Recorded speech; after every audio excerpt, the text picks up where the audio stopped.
Hey, welcome to New Jump City, everybody, where we recap the week in American and Japanese sequential art. I'm your host, Christian, the unbiased too early, Espinal. And joining me through Discord, it is the man, the myth, the legend, the tank top sage. It's Joshua Gangsta Time Cole. It's called Partner, but it should be called Gangsta Time. You're muted. Come on, man. This is the second week in a row. I'm gonna have to start tallying that down in the book. What's good, Chris? What up, everybody listening? I'm glad to be alive. I'm glad to be here talking that shit about these comics that I love to read. Hell yeah. Also joining us, it is my producer, my little brother. It is Big Edgelord, Big News Brian. Sup, nerds? Hey. Alrighty, we got a shorter week this week. What's happening? Oh, are you flipping me off? Why? Not you, Chris. Oh, well, anyway, we do have a shorter week this week. Only 4 series to talk about, which is a nice little respite from the gauntlet that we took on last week. So we're gonna take on some questions while we're here today at the end of the show. But for now, let's get into plugs. You could find me at the Chris Espinal on Twitter and Instagram. Joshua Cole, where can they find you? At JDCole_37. That's on Instagram. And at New Jump City Josh. That's on Twitter. Oh yeah, Brian. You can find me at b.esp on both Instagram and Twitter. And if you ever want to catch me when I'm streaming, you can find me at twitch.tv/itispunchline. Not it is, it's Punchline. It's Punchline. You can follow the show itself at New Jump City on Twitter and Instagram. Please do that. We're on TikTok as well. We do a weekly poll. It used to be on Twitter, but it's now on YouTube because YouTube has opened its doors, allowing us to create a community tab and do the RGC polls on our YouTube directly. So yeah, please hit us up on that. I did the poll this week. I have the results for it. The YouTube poll system is a little weird because it doesn't exactly time it. So I usually let it run to about pretty much the minute I set up the pod. So yeah, check us out on there. Vote for your favorite series every week. I usually put it up maybe a couple hours after the chapters drop on the official Viz website. So check us out on that. You can email us at newjumpcitypod@gmail.com with any questions, suggestions, anything you guys want us to talk about, and we'll answer them on the show like we will this episode. I know we're behind, but please send us as they come to you, and we'll get to them eventually. You can subscribe to us. That would be the easy way to keep up with everything, whether our full version of the podcast, the little highlight breakouts for every series that we cover, and of course the poll. If you guys want to keep up with the New Jump City RGC poll, that would be super cool. So yeah, subscribe to us, like, share the podcast, comment what you guys think about the show in general or the general manga chapters that we're talking about. If you prefer audio podcast, the audio podcast usually goes up first because it's the easiest to edit. So I usually throw it up immediately after I'm done editing it. So subscribe to us on iTunes, Spotify, wherever you listen to podcasts. We are on there. Doing the damn thing. We're on Audible apparently now, so if you guys have Audible, check us out on that. Yeah, that's it, right? That's it for plugs. Spoiler alerts ahead. Let's get into the show proper. One Piece. This is One Piece chapter 1066, The Will of Ohara. Alternate title, Hype Fest 2022. Hell yeah. Last we left off with One Piece. The Straw Hats are currently on the future island of Egghead. We've met pretty much all of the different incarnations of Vegapunk at this point. And they are just the Straw Hats that are with Shaka, the first Vegapunk, I guess, which are Robin, Frankie, Usopp, and Nami, right? Sanji as well. They're with Vegapunk 1, Shaka, and he's pretty much kind of is about to relay some super cool lore related to the Void Sentry. And that's where we left off. This chapter, we're going to start off with a little cover page update. We see that the cover page story is back, and in this one, we see that the Vinsmoke siblings arrive back at the Germa battleship country thing with Caesar Clown in tow. So we're gonna have to see how that works out. And we open with the chapter proper, where the Straw Hats are very much like us, being like, "What the fuck are you talking about with this ancient island with ancient technology? Like, what is that?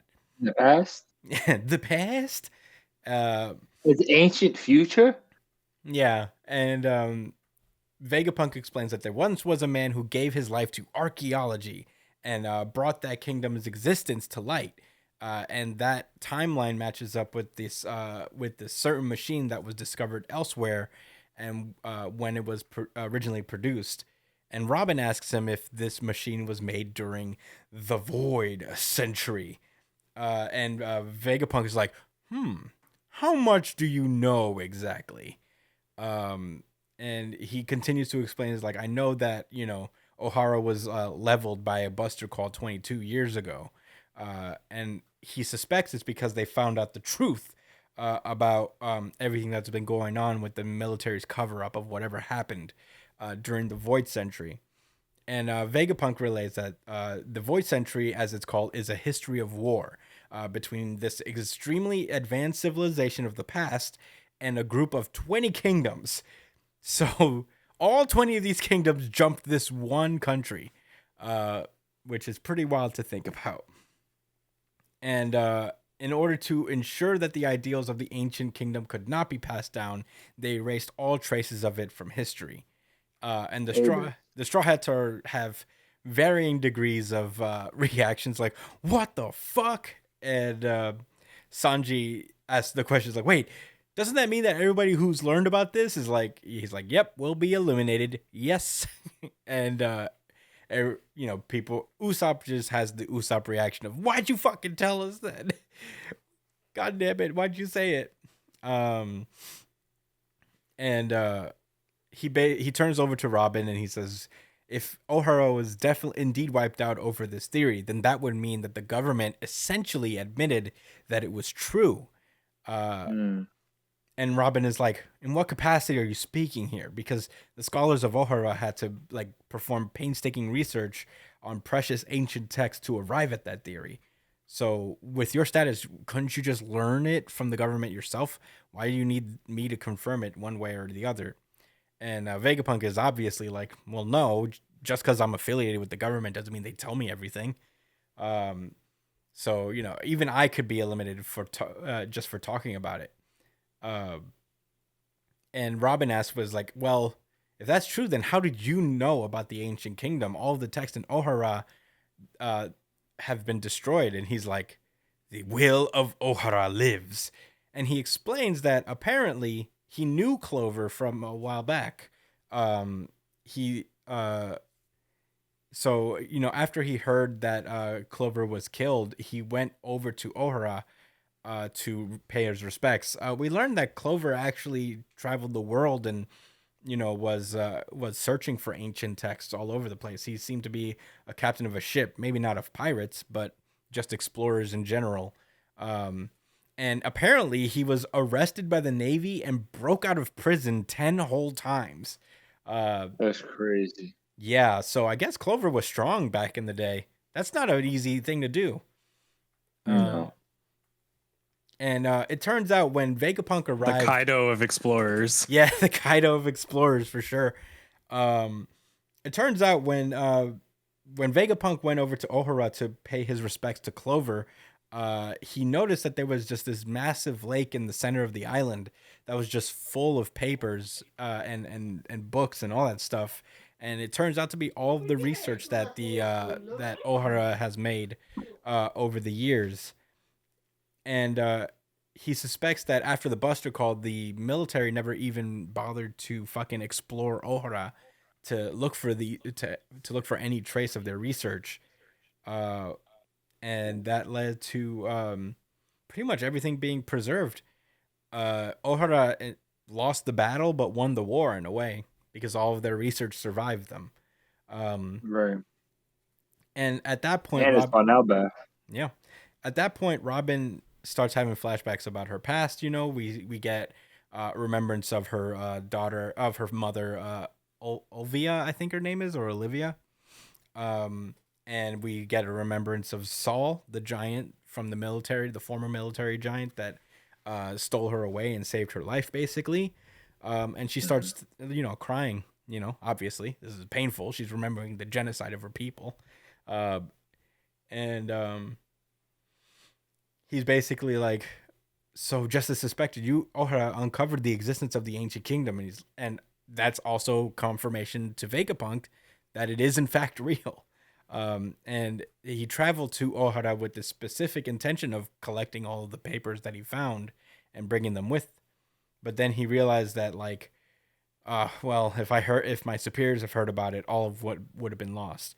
But then he realized that he encountered quite a combination of people that day. And we actually get a flashback to 22 years ago, months after the incident, the Buster Call incident. And we see as Vegapunk is looking on a group of giants fishing the texts out of the water. And as that's happening, he also gets called by surprise by Monkey D. Dragon at this point, who is 33 years old. He has no face tattoo. That's interesting. He has the design of the tattoo on his leg, if you notice that. So yeah, there is a little bit of a significance there. I'm sure that we'll get an explanation as to why he has it on his face now. So yeah, Dragon, turns out at that time he was 33 years old, captain of the Freedom Fighters. I guess they weren't known as the Revolutionary Army at that time.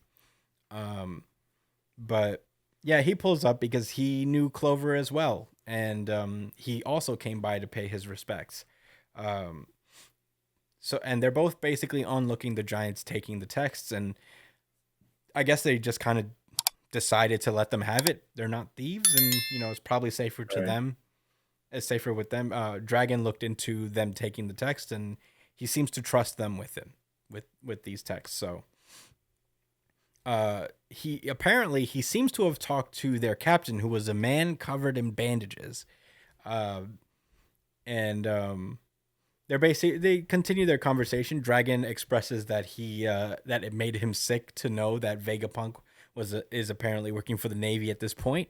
To which Vegapunk says, "Don't be stupid. What would my intellect and expertise achieve with an impoverished military force like yours?" And he's like, "Well, you always were honest, I guess." That's the Lilith in him talking, I guess. yeah. So yeah, basically, he's like, the world government is a massive organization, and within the Navy in particular, there's still many reasonable people to be found. Don't lose sight of the goal, Dragon. I think that's more important than we think. But in any case, they're sitting down in front of what I imagine is Clover's grave there, or they make like a little grave for Ohara in general, not just Clover. Mm-hmm. And they are sitting there talking about how like this could happen. They were basically a group of like powerless academics that were just obliterated by extreme violence. And that Dragon here vows that he will create a military force that can actually fight back. Vegapunk notes that, like, you will, despite your hatred of war. And he's like, I'll see to it that Clover's death and Ohara's will do not go to waste. And then shortly after that, he joined up with Ivankov and Kuma, and they created the Revolutionary Army that exists today. But yeah, and after that, it's revealed that Vegapunk shortly visited Elbaf himself to go read the texts, which he did. We see a little shadowy, familiar figure. We don't see his face, but we know that figure. And Vegapunk read all of the text left behind by Ohara and has memorized the entire thing. It's completely in his brain. And Robin is just like, that giant captain, his name was Saul, right? And Vegapunk doesn't say yes, but he doesn't say no either. He says that he's currently in hiding, and I could not tell you more. And that causes Robin to cry tears of joy. Very nice little moment for her. And they thank him, just to kind of for ensuring that Ohara's battle wasn't in vain. And Vegapunk's like, well, I'm just a guy who studies a lot, and this is the nature of a scholar. And then he starts like pulling the Straw Hats over with him as he continues to walk forward towards the lab. And he says, I can't let you go, but you may come with me. I have something to show you. And then we cut back to the scrap heap where Luffy, Chopper, Bonnie, and Jinbei were, as they're now looking at this giant, weird mecha that is sitting in the middle of the scrap heap. I thought it was a giant. I thought it was a giant. No, it's just like this, probably armor, probably mecha thing. And there's this like giant explosion seems to like ring out from the giant robot.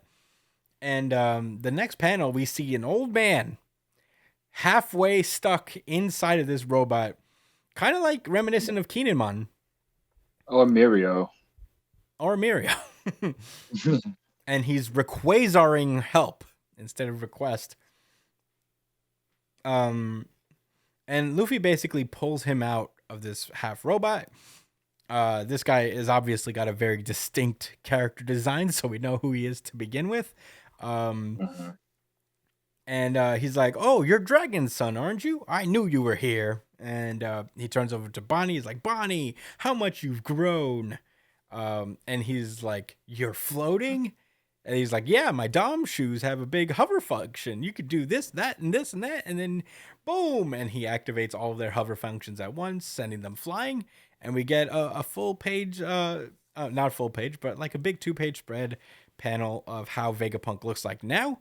His head is significantly smaller now, and it's kind of topped off with this weird apple top thing. This apple top. I don't know what the hell it is. His brain is gone. Yeah. And yeah, that's where we end. That was this chapter. Obviously, a lot is being revealed, but at the same time, not a lot is being revealed. So I'm going to throw it over to Josh. Josh, what did you think about One Piece chapter 1066? Yo, the real Vegapunk's head looks like a chocolate eclair. Like, his whole shit looked cream filled. Yeah. In here, like, what? Why did they do that? Oda has issues. When I seen him this character standing and looking at the tree, I thought that was Emu or something. Yeah. Yeah. I'm like, oh man, it's one of these guys. That's a good catch. I guess he does have like Emu is kind of like that in a way. Yeah, like why is he standing there looking all tall and weird? Yeah. He must be super important. Oh yeah. And ended up, well, he is important. This is the Dr. Vegapunk. Yeah. But wow, his fucking cranium. How did you guys feel about that? His cranium? This is yeah. Well, this is a very Oda's just like probably the best at character designs in general, just because no two characters look the same. And well, I guess unless you're like a woman, and he draws a lot of women like Nami, but right outside of that, he's got some very unique character designs. Did I expect him to look like this? No, but I don't hate it. I think it's a very interesting design. I don't know why his tongue is sticking out like that. I'll tell you that a lot of people are upset with how he looks. Man, people gotta get off it, man. A lot of people feel like 10 different designs. A lot of people feel betrayed. Well, a lot of people apparently have been reading One Piece for 1066 chapters. They're like, they've been building this character up for so long, and Oda could just give us one cool looking character. First of all, Vegapunk technically has 7 different character designs. Yeah. Yeah, you like really Shaka think looks about it. pretty fucking cool. Shaka looks cool. Right. Lilith looks cool. Atlas looks cool. They all look cool. And they're all one person. He's obviously modeled after Einstein. Yeah, he has the little mustache. Yeah. And the tongue being out is also Yeah, that's what it Einstein thing. is. Oh, Einstein had a photo Wow, where you're he had his right. tongue out. Damn, I can't believe I didn't catch that. Oh. Good catch, Brian. Damn, I can't believe I didn't catch Wow. that. Anyway, what did you think he looked like? You know, he's an old man. I'm cool with it. Very One Piece-esque character design. I love it. I'm so excited. But yeah, I don't know. Josh, did you have any other thoughts about the chapter? No, I mean, all I can think about is how big this guy's head is. Is that because of his brain? He's so smart. Yeah. Maybe when he went to Elbaf to read all of the shit, his head was about to explode, so he had to split it up, and that's how Maybe. he got Shaka. Maybe. And then the others. Oh, that's actually a good theory. Yeah. Way too much information. Way too much. He was like giant. Oh, you know what else I thought? Guys, there was 4 fucking things mentioned in this chapter. Okay? Elbaf. O'Hara. Dragon. And the Void Century. We are in a renaissance right now. Yeah. What? This is the Lore end game. renaissance. Oh man, I'm so here for it, man. Brian, did you Really have any? enjoy it. Brian, did you have any thoughts? All right. So I have a few thoughts actually. So when it comes to the whole Vegapunk thing, I think it's interesting that his head is so big because that's the same thing. So that means he's kind of the same race as Fukurokuju, right? Fukurokuju? Yeah, you know the big-headed guy from Wano? Oh, Nope. I don't know. I don't think that's like a specific thing. I think that was just a design thing on his part. Chris No, could be 'cause- wrong. And also the aliens also have big heads as well on the moon. So there's that as You well. think so? I don't remember. Yeah, They were they tiny do. guys. In Enaru's thing. Could we have a 5th reference? So Enaru, the aliens that Enaru see are also big-headed, like Vegapunk. Vegapunk's head is enlarged. Fukurokuju's head is enlarged the same way, except of course Vegapunk's is bigger. So there has to be a connection between this kind of stuff, you know? I feel like him having such a big head that way seems to not be a coincidence. They don't have big heads. I'm looking at them right now. They're tiny little weird robot creatures. No, some of them do. Those are just the robots that they created, but there are other ones like that he's fighting or that he organized. Andrew's not on Raftel. I'm gonna be so sick. Well, those guys He could just had be. a big hat. They didn't have like big heads. Yeah, they have a big head under it. I don't know. I don't know. I'm pretty sure I'm looking at they have them. big heads. I haven't seen a one with a giant head. I only see the one with big hat, and I think that's just a hat. We'll see about that. But We'll see. I do think that space has to play a part in this at some point. Just because Oh, Josh, your you video's know. out. Sorry, guys. Yeah, I got a phone call, so. Oh, okay. Just because it has to come into play eventually. All the stuff going on in space. Yeah, I don't imagine Otis setting that up for nothing. All right. Were those all your thoughts? Yeah, it was a pretty big chapter when it comes to like the reveals and stuff, and this is basically the origin story for the revolutionaries, which is pretty fucking massive. And I kind of hope that we get more of the revolutionaries from here on out. Like, I hope we actually see them in Elbaf, or we finally get an encounter between the Straw Hats and Dragon at Elbaf. That would be fucking amazing. That'd be cool. Just because they're setting up Elbaf to be this big fucking deal now, which it is, and I'm excited for it. So bring it here. Oh, Give me more Elbaf. Same. Well, obviously, massive chapter overall. There's a lot of little things that I really liked. I really loved Robin getting a chance to be happy. The idea that Saul's alive is really fucking cool. When I read that, I was like, oh shit. Because I guess we never really did see him die. We saw him get frozen, but that's about it. Oh yeah, PG Frozen. And what an asshole. You know what's funny? I think the ability that he used on Saul was called Time Capsule. It's called Ice Time. Oh, Ice Time? Okay. So yeah. It feel like it wasn't a very menacing sounding attack when you really think about it. Yeah. And I don't think Aokiji would just like kill someone in cold blood. Obviously Aokiji's always cold blood. No. No. I mean, Aokiji's been like kind of a weird, morally gray person for a while. So it is interesting that he didn't kill Saul. That's nice of him, to be honest. I'm very excited to see how this leads. I'm very excited to see Saul again. Vegapunk, I mean, on his design, very cool design, to be honest. I have no problems with it. It is just like a really goofy One Piece design, and that tracks. I love that. What Brian pointed out about him looking like that picture of Einstein blew my mind, and I'm like, oh damn, I see it now. I can't believe I didn't see it before. One thing I will say, I think Shaka saying like, I have something to show you is a little more menacing than it seems. I don't know if you guys get that vibe at all. No, I don't think so. I don't think it's menacing. Yeah. Isn't he Shaka the Good?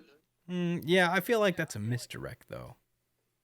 You know what I mean? Maybe he's a about, you know what I'm saying? Know what I mean? No, I think there's a possibility he's a Shice Lord. He was keeping them locked up on the boots. For what? Was he scared of Sanji kicking him in his face? Maybe. He could be. Maybe. But yeah. Brian, I think I'm coming through in an echo on your headphones again. Sorry. But in any case, yeah, I think that's all I had to say. Just a lovely, lovely chapter. This was my RGC, by the way, I think. I don't know about you guys, but this was my really good chapter of the week. Anybody else? Yeah, I'll give it to this. All right, me and Brian. This was me and Brian's really good chapter of the week.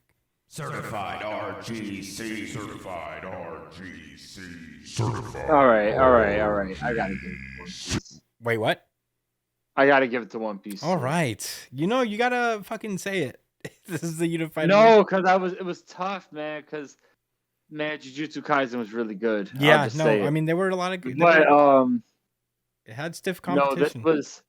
Come on, Dragon 2 and Dragon. Come on. And Dragon. On top of all of that. No, you got it. And they had Usopp say, "Did you mention Elbaf? Come on, it's next. It's next. It's next. We knew it. It's the next time. Everybody knew it. So, but all right, whatever. This is huh? I knew it. Yeah, we all knew it. This is our unified really good chapter of the week then. Unified RGC. Unified RGC. Unified RGC.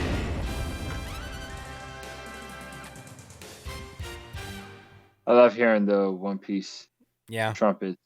Yeah, it's the Frankie theme song actually. Adds character. I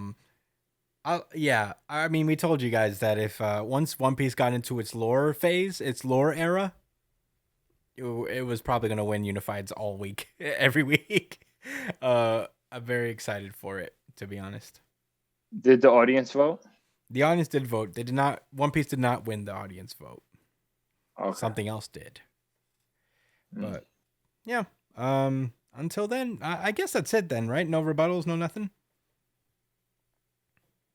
Negative. All right. With that being said, let's move onward. Jujutsu Kaisen. And now I'm going to throw it over to Josh.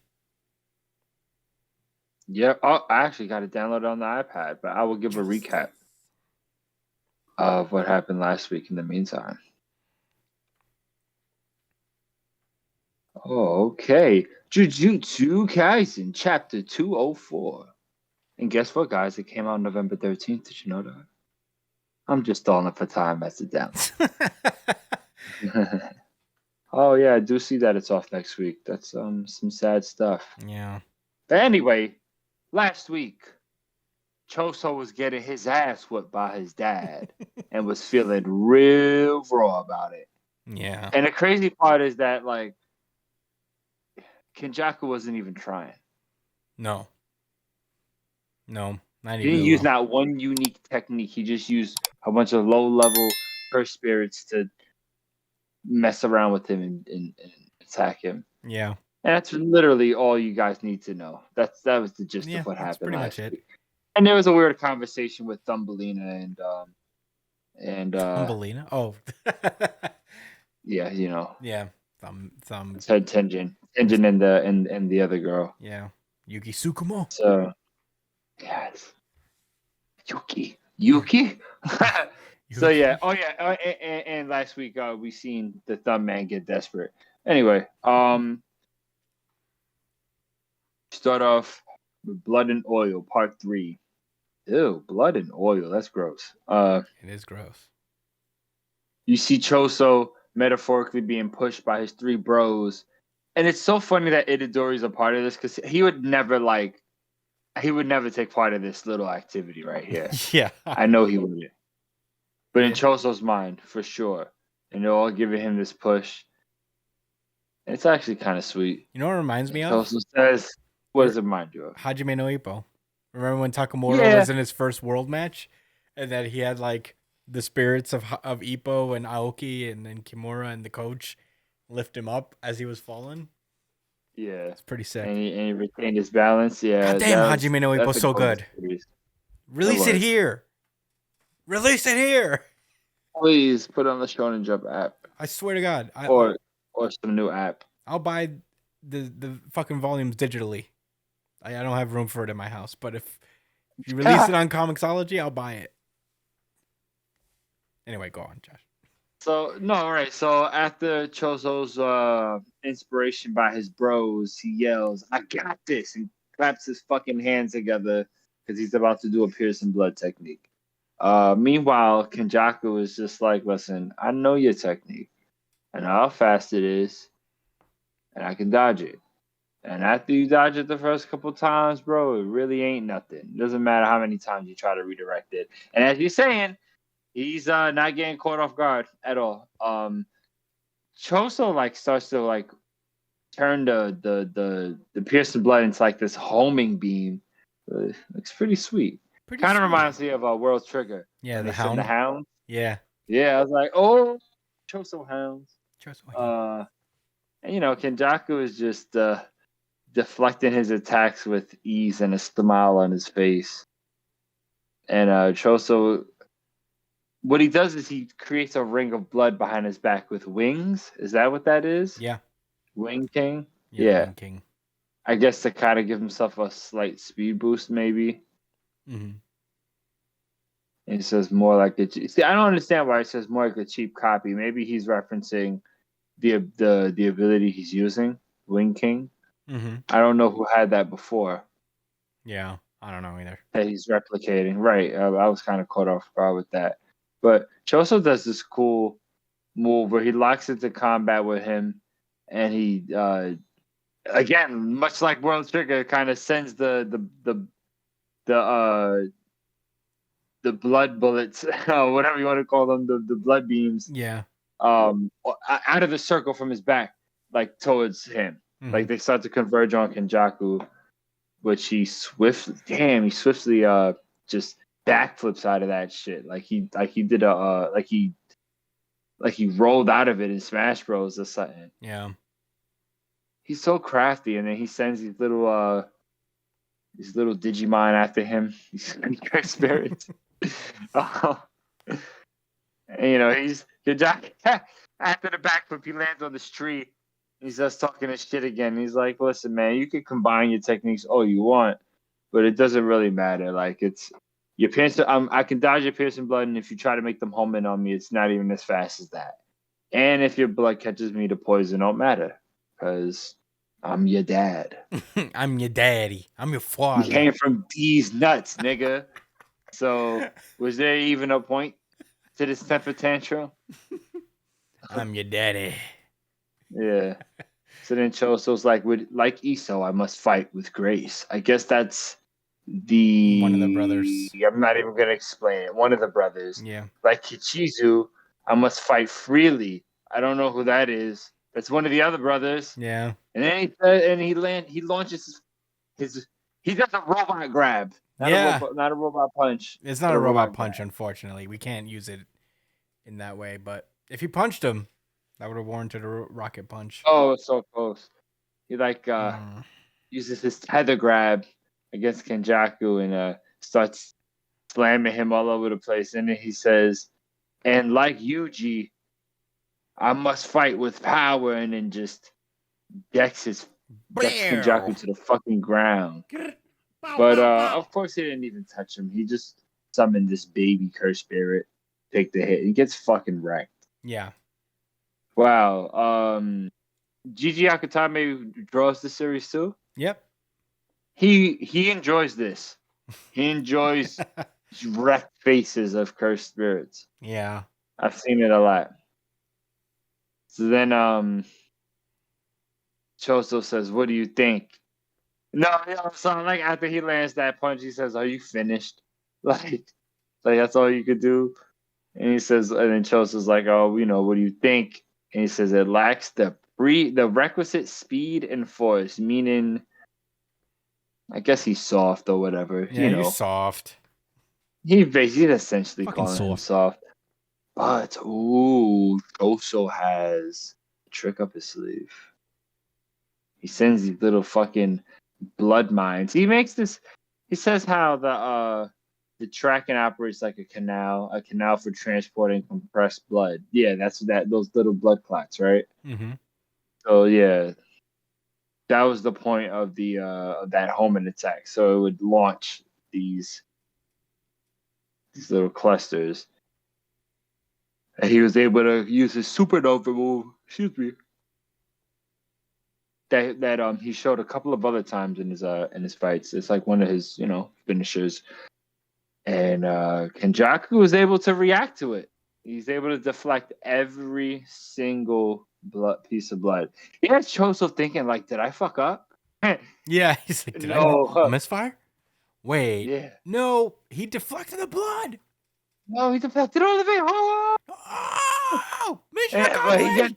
It's funny because he gets excited. He says, "You just used something besides curse manipulation. I may be an only child." Oh, and then Yuki pulls up and she's like, "I may be an only child, but good work, big bro." Woo! Yo, that was lit. Fucking clean, bro. Yeah, that was cool. Kajaku's mad. He says, because he knows, like, I'm gonna be honest with you guys. I guess I'm giving my thoughts before I'm skipping. That's my style. Oh well. It is what it is. That was the end of the chapter. Oh well. Yuki Do something about it. Really cool. Oh. I mean, he's alright. Yeah, why did you get that? I didn't realize. No, dude. No, I'm joking. Go for it. That was pretty brash. No, I don't think Kenjaku is gonna lose this fight at all. But I think it was so genuinely important that they was able to make him show anything at all. Like, that was such a victory, and he's tight. He's tight about that. He's good. Like, after this is all said and done, and he's on his way back to his secret weirdo base. Well, actually, he has what, one of those family houses now? Yeah, he lived with the Kamo house now. Yeah, he's cool now. All right, he's well. Anyway, on the way back home, he's gonna be like, "Yeah, they got me. Choso got me. He did something remarkable, and it's gonna burn his soul. Yeah. It's gonna grind his fucking gears for the rest of that evening." He made me try. You made me try. You son of a bitch. You made me try. I care slightly. I have to exert some effort. Some effort. A little bit of effort. What a shame. Yeah. All right, Chris. Any thoughts? Yeah, I really love this chapter. It is a shame that that One Piece was, up my Went alley. fucking berserk. Yeah, just when it's just super up my alley at this point, so it's kind of hard for me to not. It's hard not giving it the RGC, but man, this was close. And you know what? A redeeming quality is that Jujutsu Kaisen won the really good chapter of the week poll this week, actually. Oh, nice. Certified deserved RGC. Certified Absolutely. RGC. Certified RGC. That's right. You guys chose Jujutsu Kaisen by 50% Nice. margin. So, good for you guys. If you guys want to take part in the poll, subscribe to the podcast on YouTube, and we put up the poll every Sunday, and it stays up till pretty much the minute we record. So do that thing. Vote for your favorite. But yeah, just wanted to get that announcement out of the way. I really love this chapter. I thought it was so cool. Very dope shonen battle. It's that thing in shonen manga where, like, the goal is not to win, but to just make the bad guy try a little bit, a tiny little bit, ruin his day.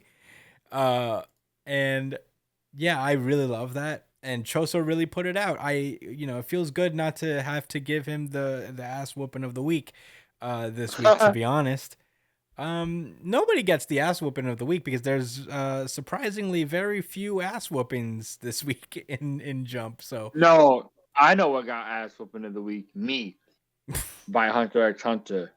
oh yeah, I mean, that's a That flawless. shit knocked me out on the couch. It's earlier. a flawless victory every time. That being said, very We cool. need a new award that Hunter x Hunter would win every week. Oh yeah. Most tech. Yeah. Closest to a novel. Yeah. We might as well be reading a book, a real book. Of But the week. Yeah, I do want to comment. Like, the art looks great. I mean, it's been a while since I talked about Jujutsu Kaisen's art, but it's so good, man. Akutami is so great. Sometimes, like, I like how he switches by sometimes making the characters look really cool and polished, and giving the inky, sketchy style to kind of like really show a kind of intensity of movement and all that stuff. That punch he gave to Kenjaku before we found out it was a cursed spirit, super cool. Very reminiscent of Maki's ultimate punch to Naoya back in the day. I really liked. It's such a great drawing. Such a great panel in general. DK's his fucking head in. Oh yeah. Oh, this curse his head in. But yeah, this chapter has been great. It was such a joy to read. And I love how it ended with Yuki Tsukumo pulling up with her Rayquaza. I'm so stoked about that. Her cursed Rayquaza. And, it's got to be a special cursed spirit. Oh yeah, it's more than just. Dude, that's her stand. Yeah, right. like Rika probably. Yeah. Oh yeah, you're right. It could be like Rika in a way. But yeah, I'm excited to see Yuki fight. That's gonna be hype beast. I mean, we won't see her next week, obviously, because Jujutsu Kaisen's off next week. Fucking unfortunately. But yeah. That's all I gotta say. Great chapter overall. Easily my second place. Very slim margin. It is just One Piece is that guy. You know what I mean? One Piece is him. So I can't say no. Brian, what did you think about this chapter? I am thoroughly surprised that Choso made it out of this alive, at least for now. Yeah, as far as we know. He is alive and kicking. Mm. Much to my surprise, but this was a pretty nice chapter for him, you know? It was nice to see him kind of make it and do something of value for them and stuff. I thought it was interesting that he used his brother's techniques or whatever. Mm. I'm not sure how exactly that worked, but it did. So it was pretty cool to see him, you know, do his thing. I wonder if he could fully develop their curse techniques by consuming, because he has them somewhere, right? In like a warehouse. What do you mean? The curse, the wombs, the death wombs, or the painting wombs, or Oh whatever yeah, they're the called. warehouse has a lot of them. Just in the So warehouse. if he eats them, does he gain their curse techniques? Like for I real? don't know For about real? that. I don't think he would eat them. He would consider them brothers, so I don't think he would. So what are they doing in the warehouse? I Then would he eat them. just has them chilling. They're probably somehow some kind of preservation. I don't know. Maybe Choso's ultimate plan is to make them born. Yeah, maybe. To born his brothers. Yeah, I mean, he does want, like, he is doing this so he could get his hands on his brothers. Like, he wants to get into How the did warehouse. he access them again, though? He doesn't. He doesn't have access to them yet. He's. I think there's a He needs standing. the key to the warehouse. Yeah, he has a standing deal with the guys, with the main characters. If he helps them out, then he'll get access to the warehouse to save the other death painting wounds. Right, and But then how did he after use he their wrote, curse techniques, though? He didn't. he didn't. No, he's using his own curse technique. He's just fighting in the other guys' style, I guess. He's just Oh, I proclaiming that see, he's okay. like, you know, Yeah, this is a very smart curse spirit. yeah, He's like the volcano guy. yeah, He was so smart. yeah. Now he's dead. Yeah. Apparently not smart enough. Yeah, Gojo let him live. yeah, but But he did. Sukuna did not. No. Sukuna was not as nice. But yeah, those are all my thoughts. I'm happy for my boy. Yeah.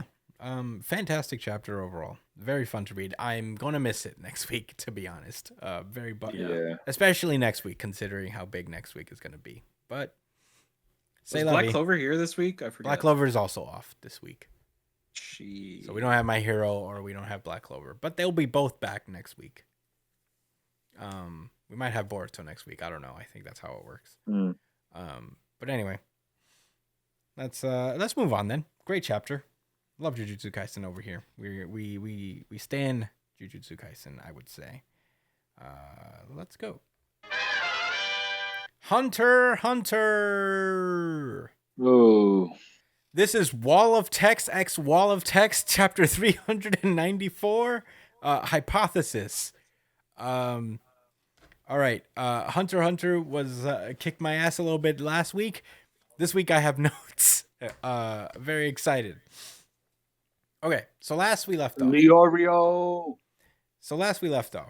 We had the second in commands of the GU and the Cha-R investigating a supposed Haley hideout, this rival gang that they've been dealing with lately, that is kind of throwing off and upsetting the balance of the lower tiered passengers. So they arrive at this room, and there's just this single old man in there, and this guy's just sitting in there, just like, I don't mind stepping over that way if you guys wanted to investigate the room, but see, I need to use the bathroom over there. And the GU second in command, the GU underboss, is like, well, just wet your pants. I'm not kidding. And he's like, what? Have a heart.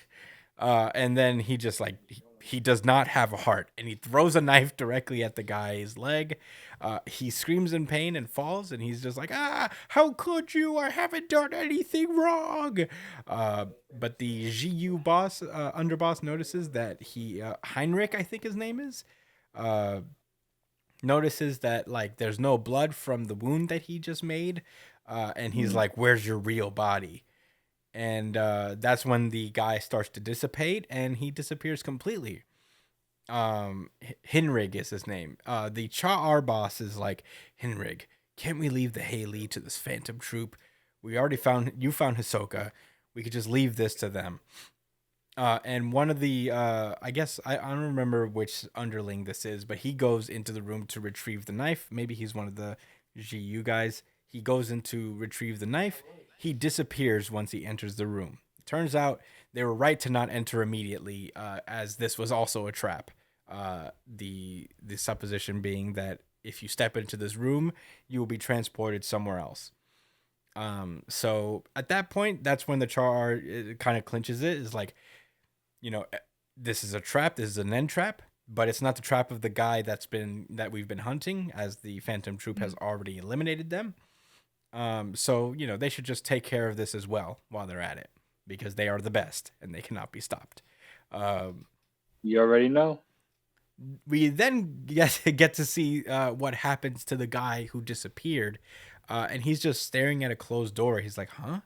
Why am I in front of a door? As someone pulls up behind him and shanks him in the neck, killing him. Pretty brutal. I'm just like, goddamn, that's pretty crazy. Holy shit. That one gets one of that. And yeah, he just tosses him to the side. And at that point, this guy makes it to 21. And what that means is the boss of the Haley, known as... I knew her name. I have her name here. Her name is motherfucking... Oh my god. Whatever. She's the Haley boss. Her ability is that she can, through her saliva, give people abilities, up to 22 people abilities. She has 22 underlings in total, or had. One of them's dead. And she's infected all of them with her contagion ability, giving them Nen abilities. But they don't get it right away. They have to kill a certain amount of people to really unlock these abilities. They have to reach a certain level. They have to reach level like 20 or so. By killing certain people, they get more or less points. Killing regular people bumps you up one level. Killing Nen people in general gives you 50 points. Wait, no. Nen users are worth 10 points, 10 levels, and princes are worth 50. So if you kill a Nen user, you get bumped up 10 levels. And if you get to level 21, then you're able to take on an ability of your own. So that's a lot of folks that have abilities that are now on this boat. We then get a brief scene with the leader of the Haley, just kind of giving out orders there, to her people. They've been discovered earlier than they thought they would be, obviously. So they're just like, oh man, we gotta move a little faster now. She orders a couple folks to keep watch over the door. And to look for the third prince, Seri. We're gonna abbreviate his name as well. The fourth prince, Seri, or is he the third? The third prince, Seri. And if they find any of his people, to bring them there so she can infect them with contagion, and she'll be able to keep track of their movements and keep an eye on Seri. She orders this main guy named Dogman, who seems to have a dog for a mask, to find what she's looking for. I'm not really sure what that means, but he mentions that he'll have to level up. He's currently at 36, so she's like, yes, go to processing and take priority. Get yourself past level 50. So I'm sure Dogman will be a somewhat significant antagonist going forward.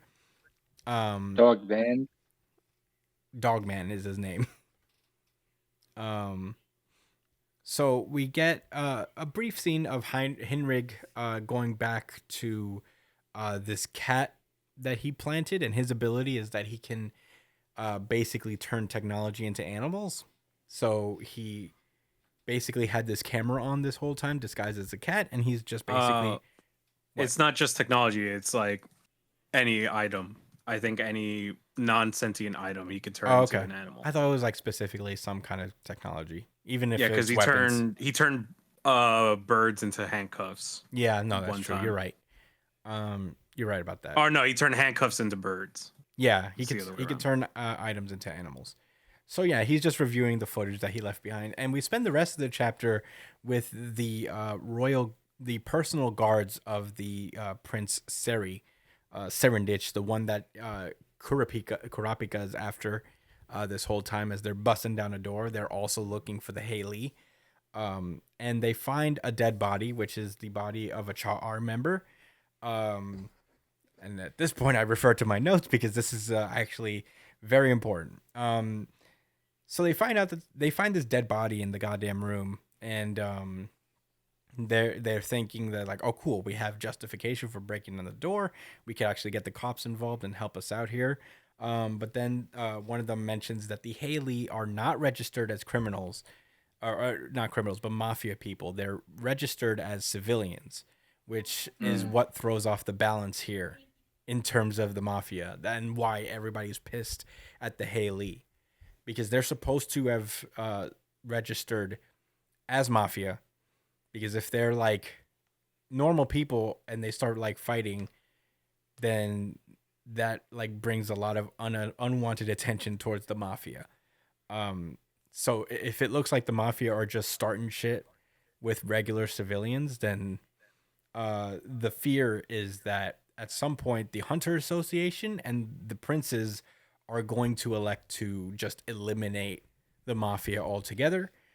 And seeing as how Haley has the ability to give Nen to people, it's just going to be an all-out war in the lower tiers, which is basically what they kind of want, because there's some kind of weird sacrifice thing going on here with the lower tiers. So this small royal guard are just like spend a lot of this chapter just kind of conversing with themselves about the possibilities of Haley's actions coming back to bite them in the ass pretty hard. So their plan is to just find her right now, try to like find her and turn her in before she ruins everything for everybody. And also protect Prince Seri, because Seri seems to be friendly with them to some degree. So yeah, at the same time, they are not exactly looking to find her themselves. I guess their priority is to save their own lives and, not get involved with the big boss of this whole thing. So they're going to pretend to look for her, but not really try to find her.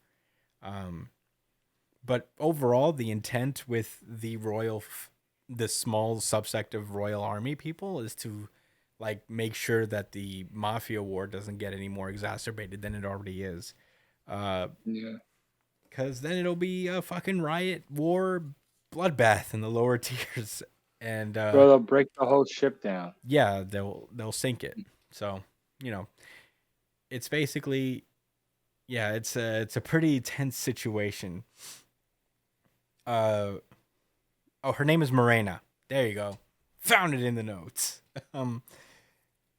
So yeah, they're just trying not to give an excuse to the hunters to give the hunters or the royal family any excuse to murder all of them. So very excited about it. But that's basically the gist of the chapter. It is just that discussion and trying to figure out exactly what this is. There's not a lot really plot wise. Did we get a little bit of progression with these new characters that are now part of the fray? One of the many of side characters that we're getting now, and we're trying to keep track of. I don't know if you guys read this. I'm not. I know you guys aren't exactly caught up. But if you have, Josh, do you have any thoughts about Hunter x Hunter 394? Oh I'm my caught up. god. So like last week, I'm literally 3 chapters prior to this. But I have a gist of what's going on. I mean, there's so much to follow with all the extra side characters, but I'm so much more interested on what's going on in tier 1. But I don't, this whole cat and mouse shit, like, who are these 5 guys? Therefore, to protect our own lives, we will avoid her at all costs. What the fuck are they talking about? They're Can you talking bring that about up again? Morena. Okay, yeah, she is a buck out. Yeah, when I read that part that she was, when she started bestowing people, like with kissing them or whatever, like with the Nen abilities, I was like, oh shit, man, that's next level. Somebody's gonna manifest a weirdo ability and break everything. I hope not. What's up with this guy's forehead? I love this. I love his art. Which guy's forehead? But if you go to page 14, Yeah, he's got a weird forehead. It's a weird hairline, I think. yo, oh my god, his hairline looked like the Great Wall of China.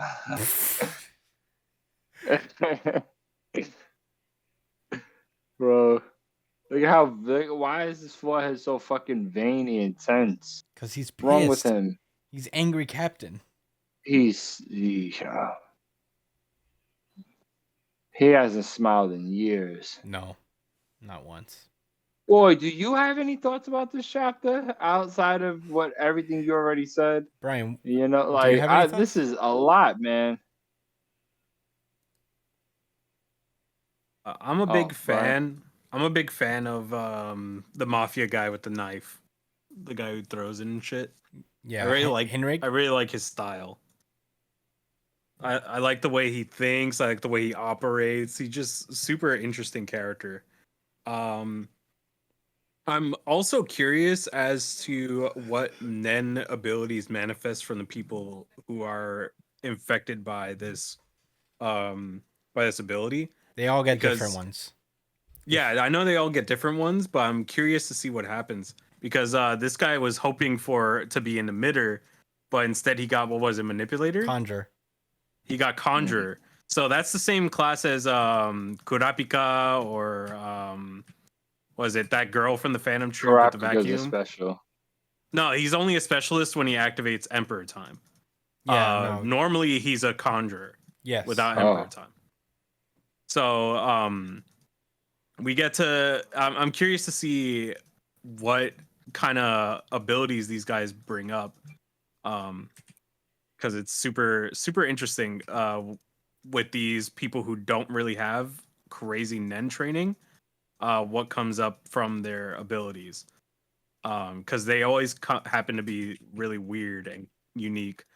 Like this guy who I was talking about. He has a really unique Nen ability, but he doesn't come from the Hunter Association, and I feel like it's more unique because of that. So I'm really interested to see what happens with these guys, and what more comes from it. Yeah. Obviously, there's a lot to keep track of. Josh is right about that. I mean, I have to read Hunter x Hunter a couple times over to really grasp everything that's happened, and I know that's not an uncommon experience.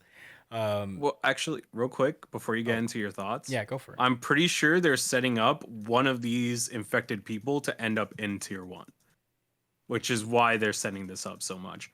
And you get extra points for killing a prince, so it kind of has to happen, you know. The prince has to I think a prince has to die to this. Yeah. Well, Miranda noted that she wants someone from the fourth prince's guard in general.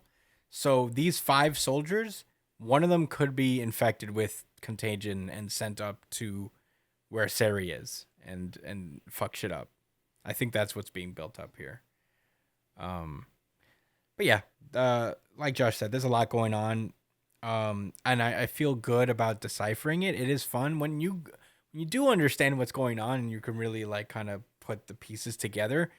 This arc has been very good. It's very interesting. I feel like a big tense nature from this chapter in particular because it is all about breaking down the worst case scenario that can happen from this and building up, the worst possible case that could result from Haley's actions and Morena's actions and what is probably going to come to pass. I really don't know how they get back, how they win this because so many of the Haley already have abilities and they're just out here causing trouble for no reason. So, Is it when you reach level 100 that you infect your own set of people? oh, Or is it level 20? I'm not sure. no, I think it's I have it open somewhere here. Um, but there's definitely a level where you're like where you do get to infect your own other folks. Um, and I'll get back to you on that in a second. I'm looking Okay, into cool, it. cool. But in any case, yeah, it's really cool. I do feel this tense moment. Everything feels like it's really building to something here. It feels like loosely connected, and it feels like Togashi's going off on a little bit of a tangent. But everything that's going on in the lower tiers will probably come to a head with the upper tiers, especially since they're trying, like everybody's kind of trying to get up there in one way or another. Um, but yeah, I'm really excited for Hunter x Hunter. I'm glad it's back, and I'm happy to read it a couple times over. It's a fun manga to read. Um, so yeah, I don't really have many other thoughts. It wasn't an inconsequential chapter, but it was a very slow one and very packed out. I try not to. Super meticulous. Yeah, I try not to meander too much on Hunter x Hunter, and try not to focus so much on the very minute details unless they're very prevalent, and try to give a big picture in particular, because there is just such a detail here. Right, you have to keep you really do have, you're right, Chris. You got to keep the big picture in mind. It's helpful that you kind of do a little bit of research to do so. Yeah. But I'll tell you this, man. Once I get to the point where I am caught up, reading the new chapter twice will do wonders, man. Like Yeah. it's just it's so many different games going on.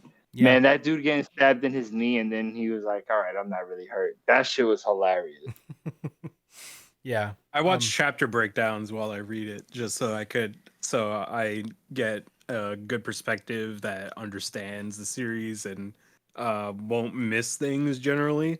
So I'll be reading it and I'll be like, oh, okay, I didn't notice that. That's what I'd like to be one day for this show, for this series, But yeah, one thing I did neglect to mention is that these guys do suppose that Seri is learning Nen on his own, which is the reason he hasn't directly responded, because they figured that, like, it's weird that he's not doing anything, because this is within his realm to be like, Seri would probably do something here. So the only other reason is that he himself is learning Nen. So there's that. They also suppose that, Morena can use Nen. But none of these soldiers can use Nen, by the way. So they're kind of like in the dark about the whole situation. But anyway, if I missed anything, let me know. In terms of that, I really like this chapter overall, even though it took me a while to really grasp everything. But I enjoy reading Hunter x Hunter. I truly do. Even though it sounds like it feels like a chore, but at the end of it, it's not that, It is a ton of information. Like, what's funny? I think Hunter x Hunter and One Piece had very similar types of chapters. And, like, I think that a lot of people talk about how One Piece has a lot of, like, clutter in its art these days, and I don't disagree. I think, like, the artwork in One Piece is a lot more condensed, and there's a lot more talking that goes on in every chapter, but I feel like Oda is good at making his information palatable, and I guess his whole series is not as intricate and meticulous as Togashi's. Not to take anything away from One Piece in saying that, it just kind of is. There's not a billion moving pieces in one island doing different things and introducing new characters every single chapter. He's someone that focuses more on the big picture. Yeah, and I'm sure we'll get a little bit more. There'll be a lot more speech bubbles in One Piece, so to speak. But yeah, Hunter x Hunter is special. I don't think we have to explain it anymore. I think a lot of people feel the same. Because to fill in some blanks, I did look at, like, the Reddit for Hunter x Hunter and try to, like, fill in blanks on my own as well. And a lot of people feel the same. So it's But it's something about Hunter x Hunter that it perseveres anyway. But those are my thoughts. Any rebuttals? Anything else to say before we move onward? Nope. All right. Well, let's move on then. Undead Unluck. Josh, you want to take it from here? Yes, sir.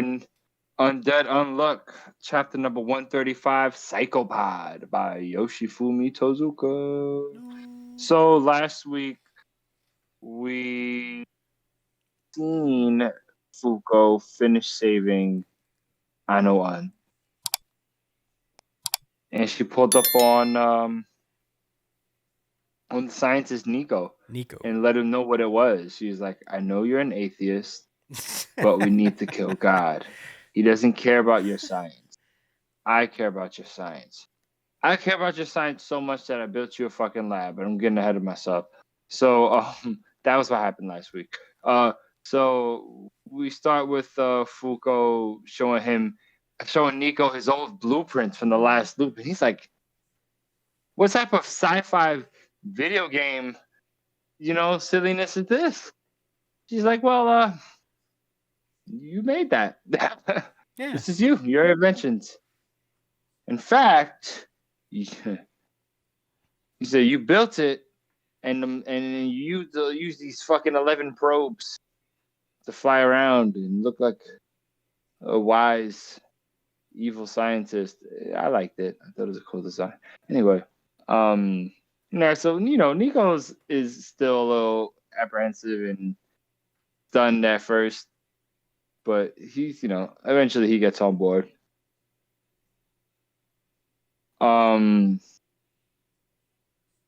We get a little bit of context about let me see. Oh no. That's not the past. That's something. Oh, this is from the past. I'm sorry. She asks about the device that Nico made to alter memories or something like that. It's like this huge satellite in the sky. I thought this was interesting to point out. That I did not know this. They had this memory wipe satellite in the sky, and they said they use it for good purpose, but sounds subjective to me. It depends on what you mean. On the scales of not creepy and very, very creepy. One's a little heavier. Yeah, I would say so. Anyway, that's neither here nor there. But who says Nico's most important use for it, aside from helping people, is to save memories of his late wife. So it's really sweet, I guess. Mm-hmm. Nico's badgering her about what is it that you can't tell me, and Fuko can't tell him about the girl. So more of that. So Fuko brings him to it, so he's like, all right, I'm gonna make these machines for you. I got this. We're gonna kill God. It's gonna be lit, but I can't work in this lab because it's literally just a table with some stuff on it. I'm not Rick. I don't. You know what I mean? I don't have a I'm bunch not of Pickle fucking Rick. enchantments. Yeah, I look like I need a lab, yo. I need some facilities. So Fuko warps them to a lab that she built with her bare fucking hands. I can't believe it. She said I had time. Hey, a lot of time.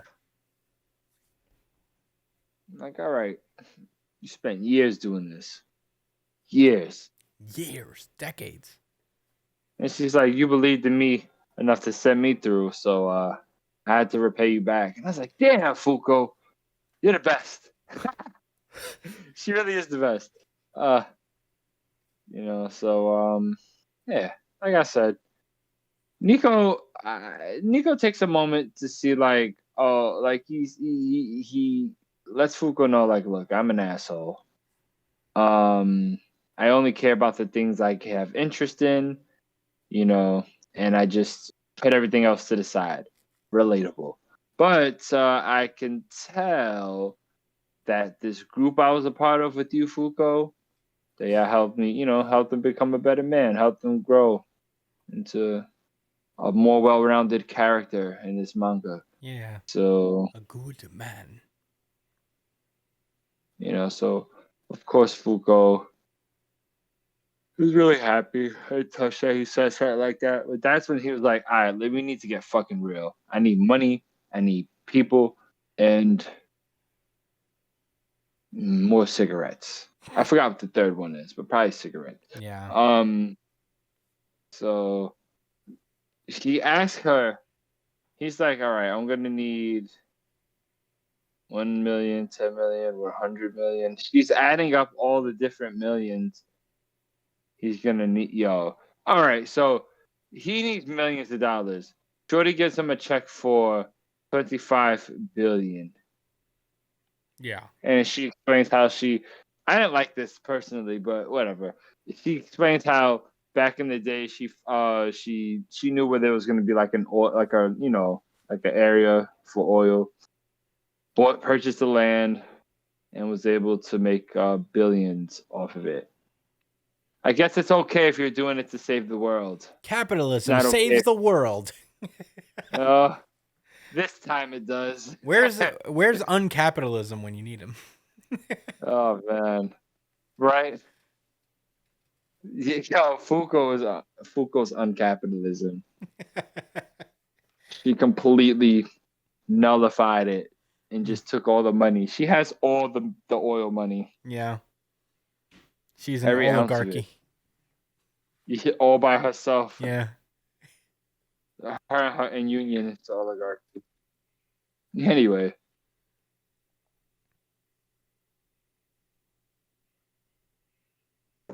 Excuse me.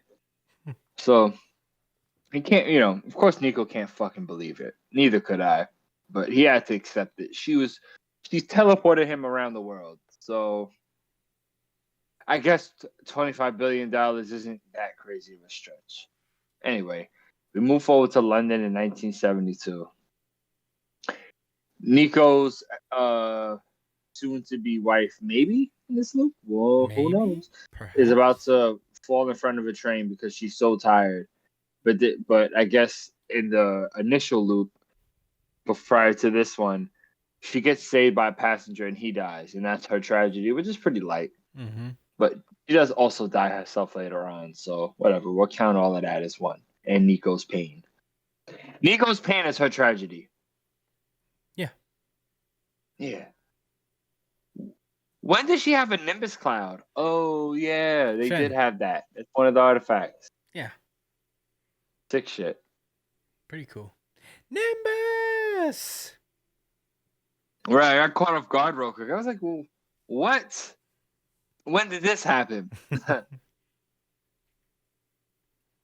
So, yeah, she literally scoops up Miss Ichiko, which, again, is Nico's light wife. And man, Nico is just losing his fucking mind. He doesn't understand anything that's going on with his own work.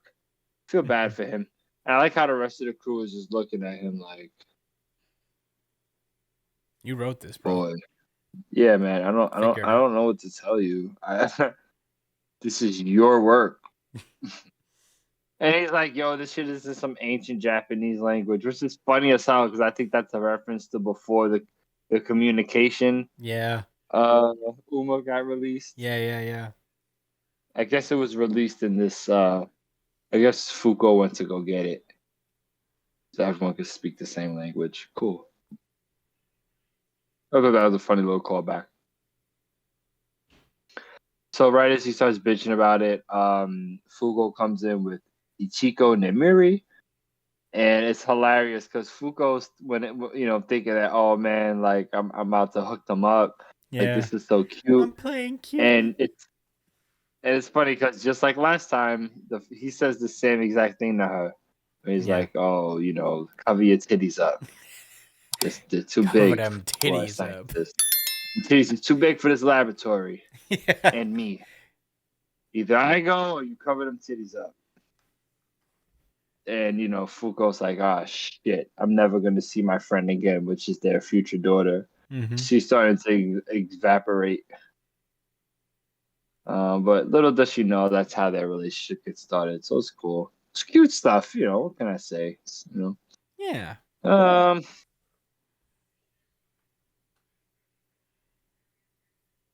this is moment where, in order to finish making these orb devices that Nico used to use, he had to use a piece of the Union emblem. I don't know why. Yeah, I guess it's because it's from the past loop. So maybe it's some type of metal. I don't remember. I'm Yeah. sorry. Maybe I skipped over this while I was reading. I couldn't find it. I don't think it's that important. It's Yeah. sweet and sentimental. And now he's surfing on orbs. Nico's Surfing on back. orbs. They've gained the second negator without him even negating anything. Yeah. So right now with that, they're ready to head out to Germany in the snow. With none of them have jackets on. Yeah. Just saying. None. But, Nico is they're out. barefoot currently. Yeah, it makes me cold looking at it, actually. If I'm being frank. Well, Ichigo has a coat on. Barely. There's a jacket. A blazer, that doesn't fucking count. Is it a blazer? Yeah, it's a blazer.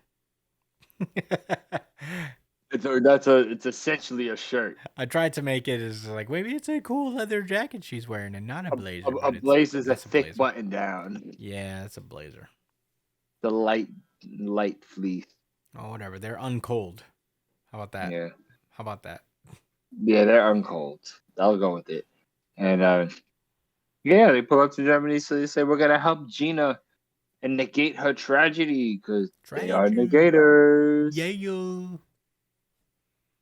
And that was the end of the chapter. And as I tend to do, I'm just gonna say the first thought that comes to my head, which is I'm so genuinely happy that they are going to help all these negators out. This is so cool with a Kewl. KU. Brian, what did you think about Undead Unluck? I don't think I definitely read it. Yeah. Yeah. I know exactly what's going on. What's the first emotion that came to you? Oh, I was feeling nostalgic because of how the series is like so much things, that I just read the series and I was like, wow, I can't believe it. All right, this is the moment where all of all the hate that you were receiving from Black Clover's fans have now shifted to Undead Unluck. You have made yourself a villain. They are going to go DEFCON 3 on you, Brian. They are. I like the part. Will we be demonetized? I like the part where Top showed up. That was pretty cool. That was a long time He ago, did it. Brian. It's okay. That was a while back, Brian. It's all right. Chris, what did you think about this most fine chapter? Ooh, I really liked it. I thought it was a very sweet chapter overall. It was cool to see Nico relive the meeting of his wife. Very romantic. Very cute of Fuko to be like, no, I'm playing Cupid. There's these cute moments, very funny moments where Fuko is like, lamenting possibly having erased her friend from the face of the earth. Those are funny little gags, and I don't know. It is cool to see Nico. I feel like it was very important that before they did the loop, that we got all that time with Nico. It's very smart to do that by design, just so we can really familiarize ourselves with him, being that he's the first or the second negator that Fuko really comes in contact with. But yeah, I thought this was like a really, really sentimental and fun chapter. It's good to see Ichiko come out and hopefully be more of a factor in the story. I'm excited to see how she contributes, seeing as how she's not dead yet. Fingers crossed. So yeah, I am just excited, and I don't know if they have their abilities necessarily. I don't think Nico has Unforgettable yet.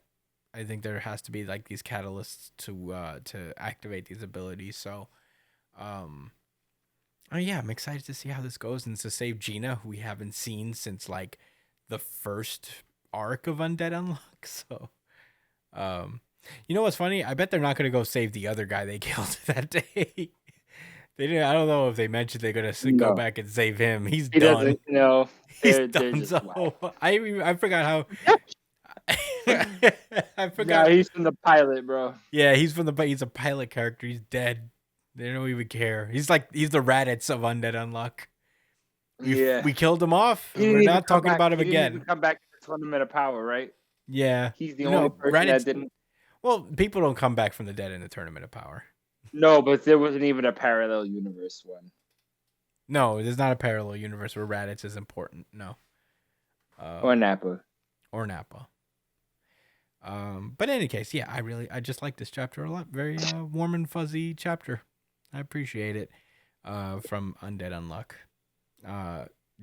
Do you have any rebuttals? Anything left to say? Yeah, No, I agree. don't. I have nothing to. Oh, contest Brian has with you. some thoughts apparently. Yeah, I agree. It was super warm and fuzzy and nostalgic, and yeah, it was nice. You know, you should read Undead Unluck next. Now that you're caught up on Black Clover, Undead Unluck is significantly shorter. All right, you guys are pushing it. Why? It's a great series. It's if your brain didn't melt from binging Hunter x Hunter. Yeah. Anyway, The Greed Island arc was good. I don't give a fuck what any of y'all say. I didn't say it was bad. Not you, just, you know. I don't think anybody says it was bad. Yeah, I think I'm. No, people said it was bad. I Brian think didn't I'm even just watch it. I'm the very small minority. You said it was bad? Brian never I read didn't it. say it. I never even read it. I just skipped it He didn't watch it. Why? He didn't read it. because it Why just would felt you, like you skipped? You went straight to Chimera Ants? yeah, No. just felt unnecessary. A little video game arc. Oh, It's really The necessary. final It's boss very was so important. cool, too. That's where Gon learns the Jockin thing. Yeah, the rock. The You rock, love paper, scissors. Rock, paper, scissors. yeah. I don't need to. You I don't need to fucking know love that. rock, paper, scissors. Yeah. Yes, you I don't do. need. I don't need to see that happen. Oh, I already need to knew. see. I already knew about it before. I don't need to see the Rasengan being made. I don't need to see. I don't need to see. Bro, the Goku. dodgeball match they have is crazy. Yo, that And then- dodgeball match though. Spoilers. Yo, and then with that guy that with the bungee gum nigga, he is helping him out. Yeah, Hisoka. Yeah, Hisoka's in the arc, and he helps Gon and Killua, and they fought together as a team. Yeah, it actually was kind of cool. Yeah. Sus. Can't believe you skipped it. It bro. was sus actually. crazy. There was some sus shit. Oh yeah, and yeah, there was a lot of sus stuff. Hisoka's not. Nothing as such as Heaven's Arena though. Hisoka That was is a bit strange. He's got a pretty significant knock against him. And, sometimes it's just you didn't have to write him this way. You had full control. But anyway, whatever. That was Undead Unluck. And that has been our show. Oh yeah, very excited, you guys. Next week is our 200th fucking episode. So we're gonna do a little special stuff. Make sure you tune into the YouTube version. We're gonna try to experiment with some stuff visually to make the YouTube a little more dynamic to watch. If you guys have any suggestions into how you guys how to make the viewing experience of the podcast a little cooler for you guys, outside of fully including panels, please let us know. We would love to try and see if we could fit that in. I have a couple ideas, but I am always open to hear ideas from our listeners, our viewers. Comment under the videos below and let us know what you think. Email us at newjumpcitypod@gmail.com. Do all the stuff, but yeah, or you could hit up our socials. We're at I'm at the Chris Aspinall on Twitter and Instagram. Brian is at b.esp on Twitter and Instagram. He streams on twitch.tv/its punchline. Josh is at jdcole_37 on Twitter, on Instagram. New Jump City Josh on Twitter. The show itself is at New Jump City Pod at New Jump City on Twitter and Instagram. Email us at newjumpcitypod@gmail.com. Subscribe to the podcast, like, share, comment underneath the videos. Take part in the weekly poll that we put up on Sundays. Very excited to do that on YouTube now. If you prefer audio podcasts, we are on iTunes, Spotify, wherever you listen to podcasts. Subscribe to any of those platforms. And yeah, that's it. Very excited to see you guys next week for episode 200 of the podcast. We fucking did it, guys. We made it this far. I'm very proud of us. But until then, we'll see you guys next week, and stay safe, New Jump citizens. Peace out, guys.